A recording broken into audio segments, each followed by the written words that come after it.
zo'r. Mashina yonib turibdi, o'zingiz uchun yana bitta polirovka qildirib olsangiz, undan ham zo'r bo'ladi bu. O'zi yonyapti. Вообще gap yo'q. Narxiga kelamiz. Nech pul deb o'ylaysizlar?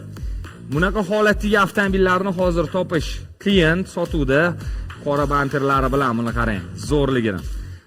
Xo'sh, 1.5 dons bo'ladi shunaqa. Ali akam 3000 debdilar.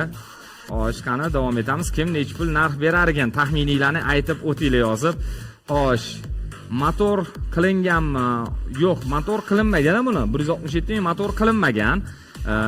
Koreyskiy bo'lsa yaxshi. 2007 bu o'sha O'zbekistonda ishlab chiqarilgan bo'ladi. 1.5 emas ekanda, 1.6 ham chiqqanmi? Yo'q, 1.6 emas, bu dons bular, 1.6 bo'lmagan, dons bo'lgan. Hop, 2800, 3000 lyuk bor. Lyuklari bu eksklyuziv. Aynan mana shu eksklyuziv versiyalarda zavod tomonidan lyuk o'rnatilgan. 4000, 3200, 3000 juda past bera olishdi narxini. Lekin 2800 bunaqa holatdagi 2800 ga bo'lsa ikkita olaman. 3000 dan bo'lsa ham ikkita olamiz. Mana shu yerda minuvchilar bor. Shu holatda, shunaqa ideal holatda. Buni ovozi ham